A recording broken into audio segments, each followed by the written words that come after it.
So we're going to start today. First of all, inviting you all to be present in the space. I know that it's Saturday, that we might be tired. Maybe we went party last night, so we're still recovering, or maybe we were just running in our houses or in our works, finishing stuff or attending our kids or attending community. So thank you all for coming. So I will invite you to breathe deeply, to connect with your breath and your lungs, connect with the air today, and be present in the space. So close your eyes and take a deep breath. Remember that every time you're breathing, you're putting your territory inside of you. And then the earth, the air, it's so wise that gives us what it's important, all the minerals that are in the air, all the elements that we need. And when you are taking your deep breath, feel it in your chest, in your belly, in your lungs, and then put it out through your mouth, slowly. And gave you permission to be here. Allow yourself to be present in this space.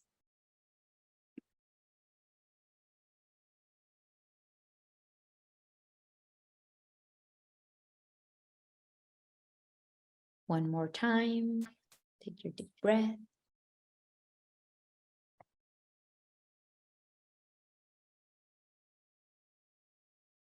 And then breathe out softly.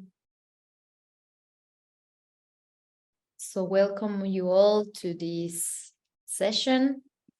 It's an important session. We are coming from the question of why we are here.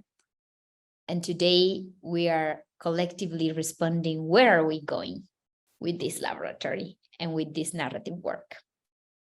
So sharing with you all that it's very important to remember the possibility of having collective voice and honoring the energies of this day that allow us. From the Maya Quiche ways of counting the time, today we are in the energy number 7, Wukub, in the day that it's called Bats. And the Bats, it's the energy that remembers us the time as a cycle. And the universe is a big fabric that we are sewing together. So that's very beautiful and comes from our community. And we start with a beautiful reflection about this laboratory. We found a speech that has been also mistranslated a long of times, and it's a transcription of the speech of the Chief Seattle when he was having a conversation with the authorities of the United States government when they were requested to leave to a reservoir. And this reservation, and they were discussing it. And he said something very powerful. And that's a memory that we want to awake about our relationship with land and territory. So he said, every part of this earth is sacred to my people. Every shining pine needle, every sandy shore, every mist in the dark woods, every clearing and humanity insect is holy in the memory and experience of my people. So in that discourse that was transcribed by this man, Henry Smith, and then it was misreproduced for a TV show that was saying something different. We were hearing here the voice of the Chief Seattle that is telling about the relationship of his community, of his nation with land. What is our relationship? Why is sacred? And why for us land is something else than a property? It's memories, it's experiences also, it's relation. So honoring that, we welcome you all to the conversation of the day. And today we're going to check on the point of view about this process of culture hacking in the methodology, the ask, and from the why we are here to the where we are we going. So I hope that you all have watched the documentary that we sent you, Yo Prefiero el Lago, and in case you didn't, we're going to talk a bit about that narrative action that we held and the collective point of view that was created. We're going to share a bit about ourselves and our narrative horizons and why they are important when we are creating narrative strategies for long-term change. And then we're going a bit into deep about the structure of narratives and what are the narrative forms, how a narrative works, and that it's very important for us to start understanding why the narrative change is so powerful and important for changing culture. And by the end of our call, we will have some minutes in case you have any question or problem to joining the Mighty Network tool and get into the Rhizome network. That will be a private space, a collective space, safe space for us to share, have conversations, to put all the contents on the laboratory. And that will be a tool that we're going to use also for organization. And also to share contents and information, and also remain connected as a network. So that it's a bit on the beginning and how we're going to structure the call for today. And thank you all for joining. So we are about to start with the process. Sorry. Andrea, do you want me to share my screen? That will be very useful. Thank you, Fede. We are going to share with you a bit about the process of Yo Prefiero el Lago case study and why it's so important to have this collective point of view and why it was so necessary. And we are going a bit backwards because in this process of defending the lake, the ancient lake of Texcoco was a living system of communities and ecosystems. This is a picture of 1519 that shares how was the lake, how it was, how its existence was at the arrival of the colonizers. So that shows us the importance of that big lake for all this central area of Mexico, the central Mexico, very close to what we know now as the Mexico City and the Mexico State. So this ancient lake that was connecting the communities, that allowed different systems for agriculture, political organization, was changed and has changed 500 years. And now what it used to be a big lake, it was filled with cement, it was full with the construction, with the increase of the urban and the construction of a mega city. In 2018, when this action happened, the part that you see that remains of the lake of Texcoco, it's very, very short. And it's also a big problem in the access of water, and also in the same way that the city that was constructed over a lake is creating problems to the infrastructure itself. So the idea of having this and show you this, like how it was when colonizers arrived and how then the construction of this mega city during 500 years had affected the relationship of all the communities that lived here before. So in the process of this mega project, this big mega airport was tried to be built over the remaining part of the ancient lake of Texcoco. They were going to fulfill again with cement part of a big source of water for the city for the construction of a mega airport. And that story, if you watch the documentary, you checked what happened, the community organized it and resisted for decades. And then we joined all over with more of 50 organizations So the process of the defense of the Texcoco Lake was a collective action, a very powerful collective action. As you saw in the documentary, we came along with different organizations that were supporting and be in solidarity and in action with the community of Atenco, and that we organized to stop that. And the consultation was a political moment when we found out the possibility of shaping that narrative. Because there was a conversation about airport, about money, about the economic development, but it was for a community life. It was for a community the possibility of having access to land, to be part of their community, and it's a life project. So very few days ago, the Atenco community announced that the land is coming back to them. The possibility of reclaiming back that land and having a collective property and also some area for conservation was possible because they stopped that mega project. So Atenco was struggling for 22 years. And in 2001, there was an announcement of the construction of that international airport. Atenco resisted.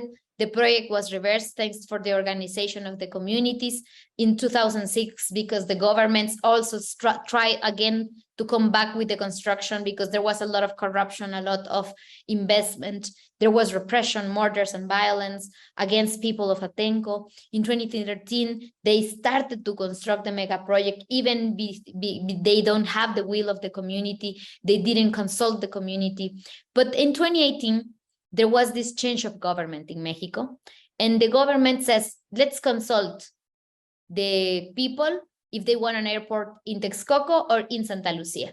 So it was a consultation about a mega project in one side or another side. They were hearing the voices of the people. So in 2020, the community built their life project, Manos a la Cuenca, when they won the consultation and the airport was stopped. And now in 2023, they're having their land back.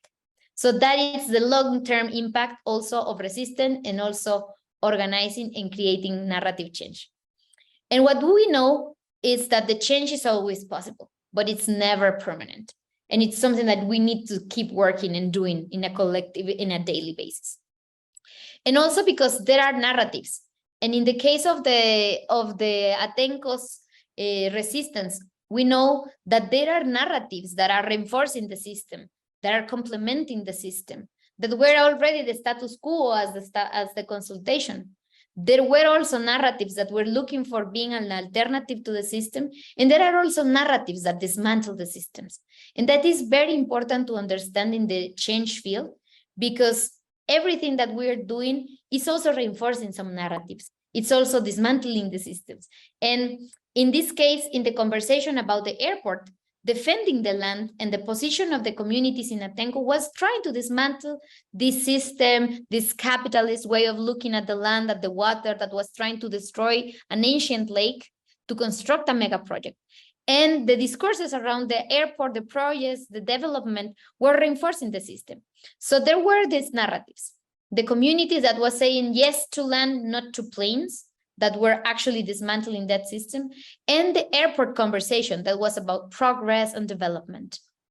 And this political moment came, a consultation that was a conversation about airport in Texcoco or airport in Santa Lucia, that came from government, that came from power, that came from status quo. So that was the field, the field that we found, like all these systems of oppression, capitalism, colonialism, patriarchy, racism, that was affecting, and that was also part of that conversation. So 2 months before the consultation, we found a conversation around the opinion of the people, and the people was saying that the majorities wanted this project because it was good for the development. And the consultation was saying, like, we want this airport in Santa Lucia, we want this in the Texcoco Lake. 2 months before the consultation, when we started to do the narrative action. And then we started a process of internal consultation with the communities, with the more of 50 organizations that were part of this network that were supporting Atenco. How can we hear the voice of the territory? Because in all the narratives and the conversations that we found 2 months before the consultation, there was the voices of the elected president, of the president that was about to leave the chair, about the companies that were defending the airport, the journalists that were saying that it was good for the economy, the journalists that were saying that the mega airport was causing corruption and violence. But where were the voices of the territory? They weren't in that conversation. They weren't listened. And especially they weren't listened by the biggest population of Mexico City that was participating in the consultation. So we said how this narrative action can support the communities to tell their own story. How this narrative action allows us to be in solidarity, but allow the community to tell their own story and what do they want. So what do you listen in the documentary? The voices are the voices of the community that started to create their collective point of view about this mega project. And we created a narrative horizon in this process of asking, where are we going with this process of defending the lake and the land? And from the voices of the lake, it was important to show that life was more important. Pardon. That was more important than economic growth.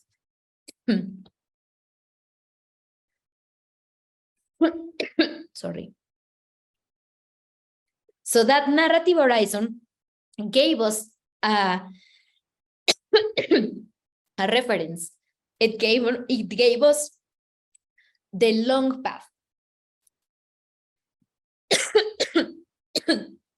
I'm so sorry. I can take the word. I'm struggling also.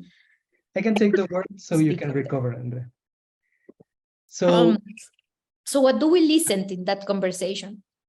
As I was sharing, there was the voices of the elected government and its political party, the voices of the mainstream media, the voices of some NGOs, the voices in the big and mainstream media that were saying and having a conversation about.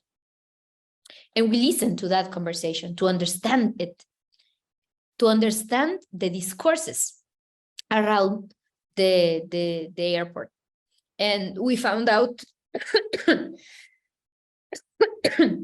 that the mega project of the airport was surrounded by a lot of words, meanings, senses, but there was not the voices of the community. There was people that was supporting the process of construction a mega project, saying that it was good for the economy, good for the government, good for politics.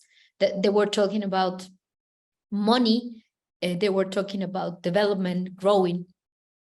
So after understanding that discourses and speaking collectively with the communities, that we wanted to put their voices, the voices of the lake, at the center, talking about that life was more important than economic growth, we started to recode that narratives that we were listening, that hegemonic narratives that were around the conversation and the consultation. So what we take and learn from the voice of the lake is to show that life is more important than economic growth. And how? To open options in a consultation.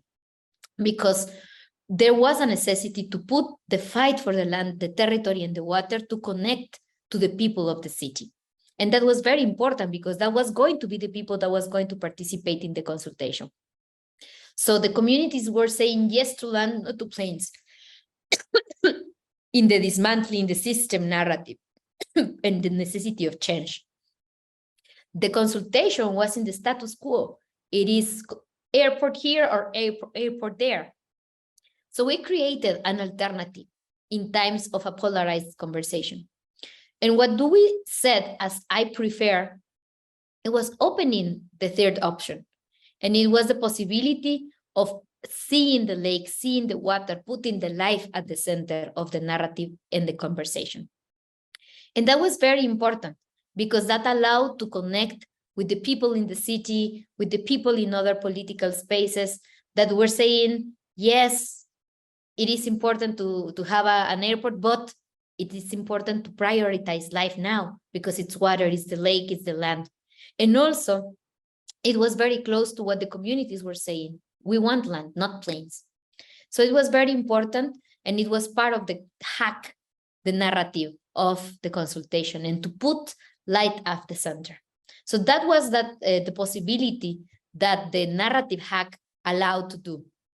And the consultation and the voices of Atenco about I prefer the lake came as a common sense, as the people were saying, yes, it is important to respect the life, to respect the water, to defend. And that is very necessary, because it was also the voices of the people of the community as they were sharing, like how they see the lake as a grandfather, the mountains as a brothers, and also the people that are defending the life as part central of that conversation. So the consultation, as you saw, it was one, but then there was a narrative that was making sense and that was connecting people in other parts. And even because they participated and were in part of the organization and support for Atenco during the consultation, or even because the people saw that narrative in the social media and it makes sense to them, they started to appear a lot of other memes, and Yo Prefiero el Lago became a meme that was replicated from different perspectives in different parts of the Mexican territory. In the South Park, I prefer the rainforest, I protect the rivers, I defend my forest, I prefer the life, I prefer the woods, I prefer the water. So there was a narrative that was recovered by other people, by other communities that were making sense of it, that this meme makes sense about putting life at the center, remember what is important, and also to organize around what is necessary in times of systems crisis. So the process of the Yo Prefiero el Lago campaign show us how can we build a collective narrative, how can we build a collective narrative horizon that during a long process of time in an organization can allow us to think and change in a very critical and political moment the possibility of recovering the land, on putting life at the center. So we were sharing that experience with you. We can share more documentation and information about this process if you wanted to know more in one of our encounters, and we will be having some of the participants and also members of the community in one of our calls to share a bit more in case that you want to know and learn more about the experience of Atenco. And now we're going to share with you about the narrative horizon. And that's the important part of the methodology of asking, where are we going? And how the narrative horizon is to hack the land ownership narrative. So in this case, what do we want to achieve in the long and the short term? In the narrative of land ownership, we want to ask you, what do we want to achieve in the short or medium term between 1 or 5 years? And also in the struggle for land, where we would like to be in about 10 to 15 years? Because those are questions that are very important to share, to know, to give us some ethical references. And it's very important because there is a necessity of thinking our strategies that can dialogue with the current crisis, with the daily basis problems that we're facing, but also to think our strategies for the long term. And that's also why we are asking, how do we see in our struggle for land where we would like to be in 10 or 15 years? How do we see it? And those questions are very important because what is that we want to change? It's also from the roots. What do we want to change from its roots in a very radical way in this story of the property of the land? That it's the main narrative that we want to hack in this laboratory. So we're going to go together to an exercise. Maybe Fede can help us to check on if we are going into 2 groups, right? Yes. We are separating. We cannot hear you, Fede. Your mic is not working, sorry. Hola, hola. Can you hear me? Now, we're going to have a very special participation of Shanti, and she's going to share with you around the understanding of narratives. What is a narrative form, and how does a narrative form work as a cycle of sense making? So welcome, Shanti. Thank you, Andrea.